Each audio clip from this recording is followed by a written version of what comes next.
Okay, so this is Barton, Level 8, Lesson 5. We are working on um, Vowel Team IE. The rule is called piece of pie. So before we start, we should pretty much review the vowel teams that we learned in Level 4. So your students should have a sheet that looks similar to this.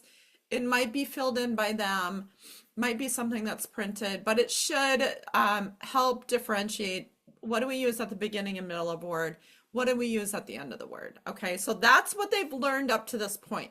Now we're going to get a little bit into the weeds with these vowel teams and do some of the uncommon ones. Okay, so I usually start with students and I just have them tell me all the sounds that they can make and where they're used. So I, A, E, this one can be used anywhere. We go through. Always only used at the beginning and middle, that kind of stuff. So we do that whole thing. Again, this is your guide for that. So then we get into the teaching. And the way that I teach it is we start with the word radio, and we remind them the whole time that we've been working on Level 8 is that an I followed by a vowel usually says E. And it does in this case. The word is radio. But usually an I followed by a vowel is usually not part of a vowel, except in this one case. So the one vowel team that we have that starts with the letter I is IE. Now it still says that same sound, which is E. So we see it in a word like field or chief. We see it in multi-syllable words like relief, believe. We see it at very commonly at the end of names and words: Annie, Charlie, calorie, birdie. And for one-syllable words like die, lie, tie, and pie, it also says I, but that's pretty uncommon. It's only those 4 words. Now, the problem that we run into is that now your student has so many ways to spell the long E sound. So the way that we teach them is that you should always think about the most common way to spell a sound. So if I was going to spell the word brief and I didn't know how to spell it, your first choice would be to spell it something like this. This is going to be a more common way to spell it. And then I would tell them to look it up. But I do want them to sort of use if you think about these words in a triangle, the most common way would be at the bottom. That would be the EE, and then we can move up from there. We're going to get a lot of other different ways to spell the E sound. So if they look it up, then they would see that indeed the word brief is spelled B-R-I-E-F.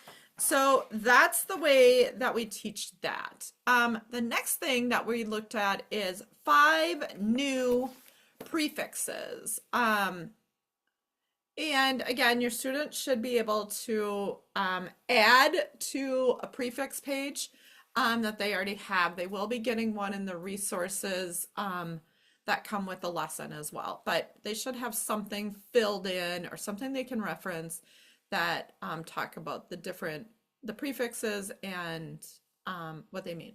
So the 5 prefixes that we learned are by, meaning 2, tri, meaning 3, multi, meaning many, semi, meaning partly, and anti, meaning against.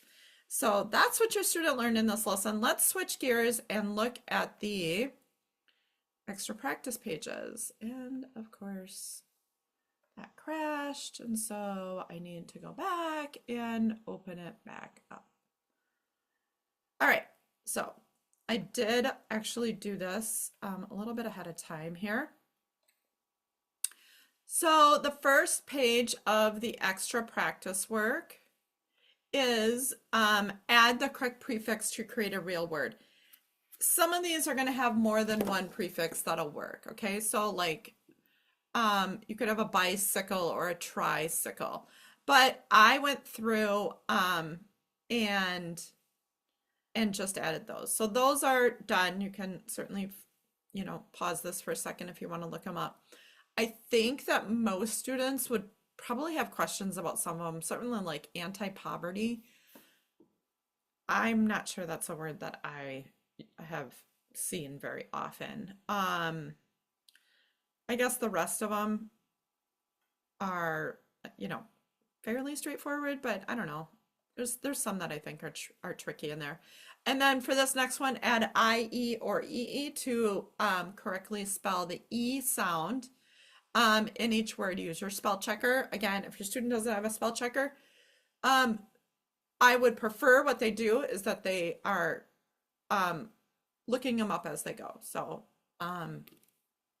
you know, some kids will have these words mapped in their brain already, so they'll know how to spell them. But they should go back and double check. So they should check their work and make sure that they're right. Okay.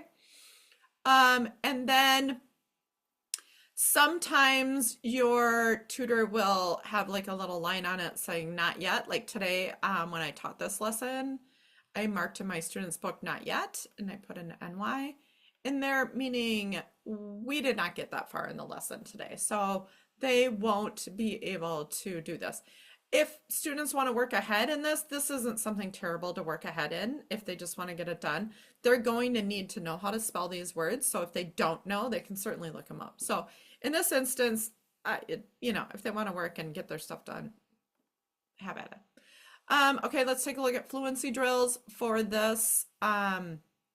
We have 2 pages of fluency drills. So what I ask my students to do if they are struggling with words like trinomial, I would have them box off those prefixes and work that way. I think we're taking long words. I always ask them to look for prefixes and suffixes in there, and so I would encourage them to continue to do that, divide afterwards.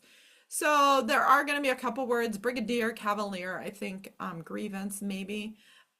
So for the word brigadier, the way that we're going to do this, I always make a V under here just to remind them that this is a dot that goes together. Okay, so dot, dot, dot, I do a V, meaning a vowel team. So the word, they would start this way, and this would make an open I here. So this word would say brigadier right now. That's not the word that we want. And so they would have to move this syllable division to the other, whoop, chose the wrong one, to the other side. And so then this would create a closed syllable. And now it says I as an itchy, brigadier. Same with cavalier. They're probably going to start here. Again, vowel team right here. So your dots look like that. And this would be cavalier. Open A right here. We don't want that. That's not the word. So move it to the other side, cavalier. So that is how I would attack this piece. Again, guessing is not reading. So make sure that they know how to dot, dot, dot, divide. Same thing on here. The words are going to be a little bit longer. And you know, I would just start, here's my vowel, here's my vowel. Remember, an I followed by a vowel is usually not a vowel team unless it's IE. So in this case, we're going to separate those two. My crow beal. Remember, an I followed by a vowel will say E, okay? My crow beal, okay? So that's kind of it. That's it for Level 8, Lesson 5, Piece of Pie.